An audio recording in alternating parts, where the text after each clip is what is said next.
பெருமதிப்புக்குரிய AVM Saravanan மறைந்து விட்டார்.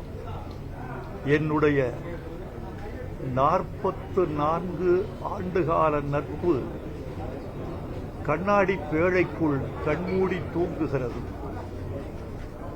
ஒரு கலை ஆளுமை மறைந்திருக்கிறது. அவரோடு நான் கொண்ட நினைவுகள் ஒன்றல்ல இரண்டல்ல.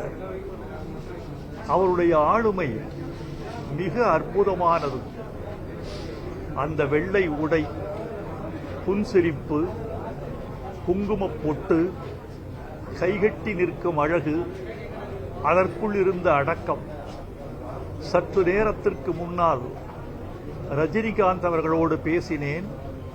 நீங்கள் எப்போது அஞ்சலி செலுத்த வருகிறீர்கள் என்று கேட்டேன். வந்து கொண்டிருக்கிறேன் என்று சொன்னார். அப்போது அவர் சொன்ன வார்த்தையை தான் ஏவிஎம் சரவணன் அவர்களுக்கு அஞ்சலியாக தெரிவிக்க ஆசைப்படுகிறேன். தி ஜென்டில்மேன் இந்த சினிமாவில் ஒரு கனவான் ஜென்டில்மேன் என்று அவர் சொன்னார். எனக்கும் அவருக்குமான நட்பு 44 ஆண்டுகள் பழமையானது. சிவப்பு மல்லி முதல் சிவாஜி வரை ஏவிஎம் நிறுவனத்தோடு எங்களை பயணப்பட வைத்தவர் அவர்.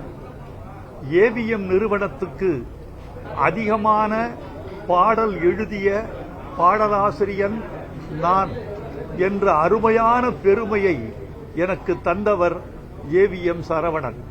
அவர் நண்பராக இருந்தார், சகோதரராக இருந்தார், வழிகாட்டியாக இருந்தார். நான் திரையுலகத்திற்கு வந்தபொழுது மிக கோபக்காரனாக இருந்தேன். எதற்கும் பதில் சொல்லக்கூடிய முரட்டுத்தனம் எனக்கு இருந்தது.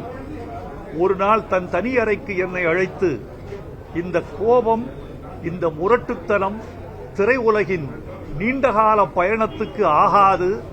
உங்கள் கோபத்தை நீங்கள் தவிர்த்துக் கொள்ள வேண்டும், முரட்டுத்தனத்தை குறைத்துக் கொள்ள வேண்டும், விமர்சனங்களுக்கு பதில் சொல்லக்கூடிய ஒரு பழக்கத்தை நீங்கள் விட்டுவிட வேண்டும் என்று அறிவுறுத்தினார்.